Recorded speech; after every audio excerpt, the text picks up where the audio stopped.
My fellow Amazonians, dear soldiers of our revolution, this is Dr. Ayaba.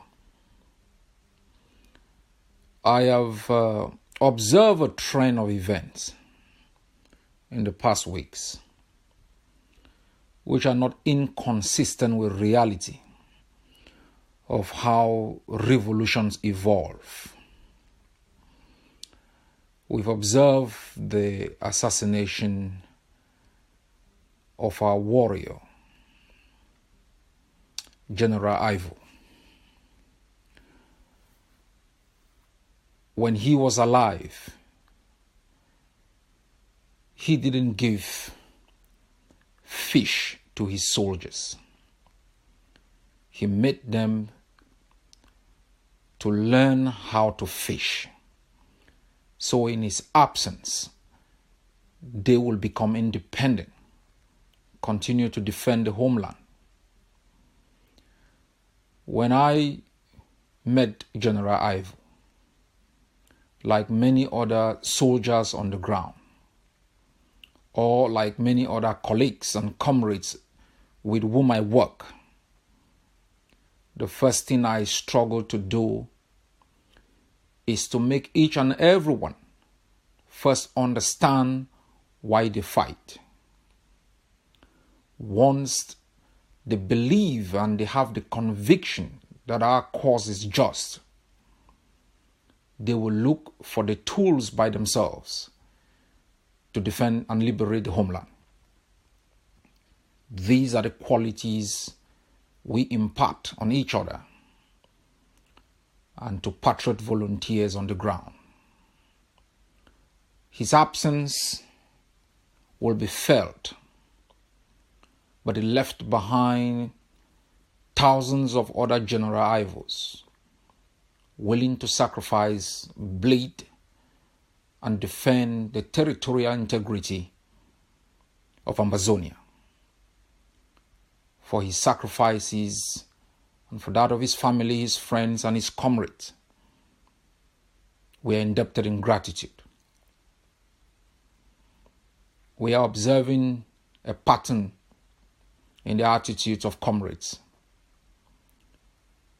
which is not inconsistent, as I have said, with what usually happens in liberation struggles, especially struggles like ours where we were subjected constantly during a space of more than half a century to mental intoxication and reorientation, redefining self and posturing ourselves in the image of our occupier, because that was the only way we got favors. We've lived under a system where people are rewarded not based on merit, but based on loyalty and allegiance, unquestionable ones. And so the level of sabotage and blackmail that we have observed in this revolution in the past few years has been a byproduct of the state under which we lived. Because for the first time, we find ourselves competing with comrades whom we cannot bribe, where we could not get our own positions based on our own talents, our credibility, our integrity, or based on the overall strategies that we put forward to our people to convince them of the merit of our argument. We've also lost the ability to bribe our way to power, and so we've invented a new tool to discredit others that we should definitely support or collaborate with. It is not unusual, and personally I'm not worried. But I am always sad that it delays the day we finally evict the occupier from our homeland. But I can assure you, Amazonians, that we are taking measures to anticipate and be proactive in explaining to our people Because though it took us almost half a century to convince people that we were not Cameroonians, that we have a right to our own homeland and we have a right under natural law to defend ourselves from the brutality of a shameless occupier. Once our people achieved that sense of mental liberation that they were not Cameroonians, they embrace our flag, they embrace our anthem, they're now embracing our currency. We are going to also achieve the day when some of these collaborators who think it is either their way or the independence of our country is destroyed, we will achieve that mental liberation from their own entrapment. And they will be the greatest losers. We all who grew up under the Christian faith, we remember the biblical story of Judas Iscariot, when he sold the Lord but gave away the money. When I followed my mom to church, I was always in the Hallelujah choir. And I learned from one of the songs they sang about Judah. It was a song in one of the Momo languages. Judah Iscariot Awa Kapwe Jima, that you gave away all your money. Asamteri Kap, Asamteri Kam. You lost your money and you lost salvation. These collaborators will neither benefit from an Ambazonian independence or from the pay they get from La République du Cameroon to engineer such a level of hate, such a level of blackmail, and such a level of insanity. Do I hate them? No. I pity them because they are entrapped. What is going on in our revolution now is interesting. You remember in 2017 when some felt we were so close to independence. And they became so hateful, so intolerant. Some even said how they were building large prisons in our territory to lock us up. They've never understood the curve of independence.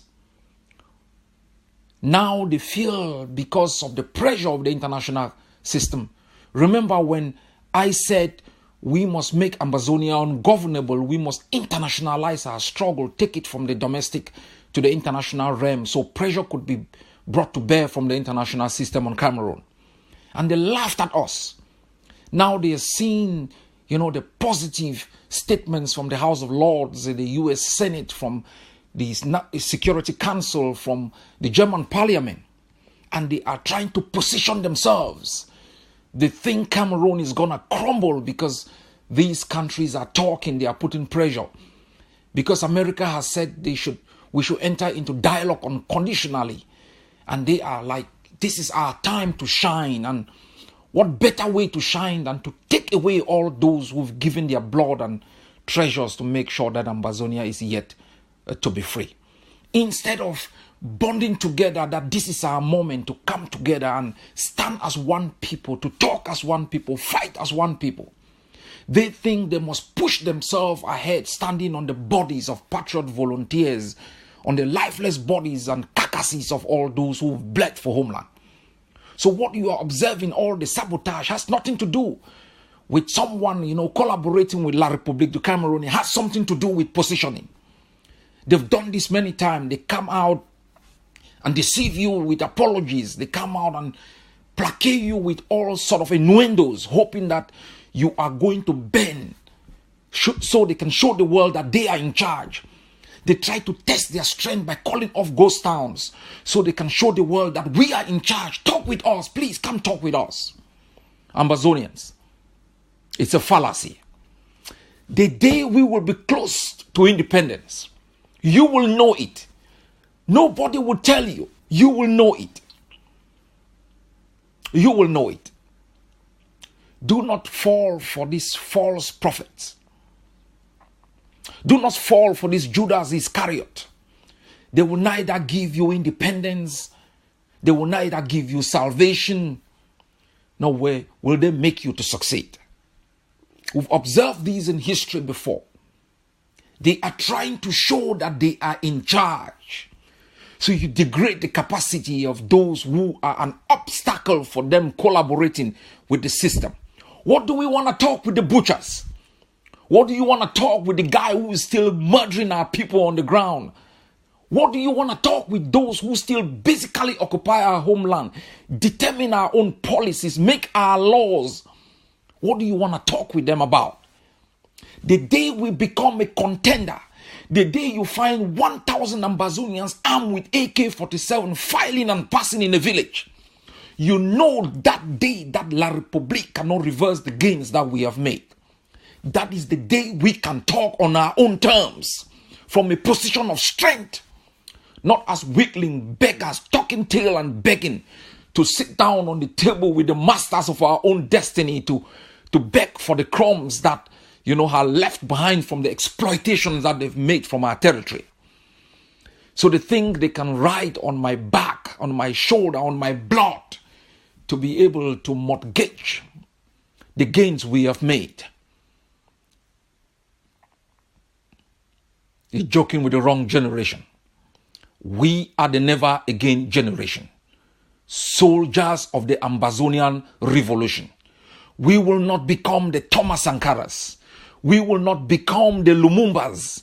We will not become the sacrificial lambs that these traitors will use to betray our struggle in order to talk and capitulate in front of the occupier. They don't understand a revolution. They are a victim. They don't know what they are doing. And that's why I sympathize with them rather than hate them. I have sympathy with them. Because the day, the scales will fall off their eyes and they will look beyond their short-term measures. They will see the glory that beckons on them to be more steadfast, to give some more time, to sacrifice more. Because we've been through this before. We failed because we buckled at the moment that we could have fastened our belt and held on longer to gain it all. My fellow Ambazonians, the worst is yet to come. International systems, the governments abroad have joined them. The worst is yet to come. Be prepared. Do not bother about me. I am a soldier of the revolution. I am not going to blink. I will remain focused on the prize. They have tried for 30 years to take me down. Until the day our own God, the creator, the giver and taker of life, is going to determine that the reason for which he put me on planet Earth has been fulfilled. He will call me home. He is accountable for the life of each and every one of us. He didn't put us here on earth for nothing. He has a mission for everyone. Some have turned theirs as a campaign for hate. Mine will be a campaign for freedom. The freedom of Ambazonia. The liberation of the Ambazonian people. The freedom of all those locked up in the jails of the occupier. They hope on us. They hope on our positivity. They hope on us to one day come home as a free people. Remain steadfast. We are making progress. God bless you all.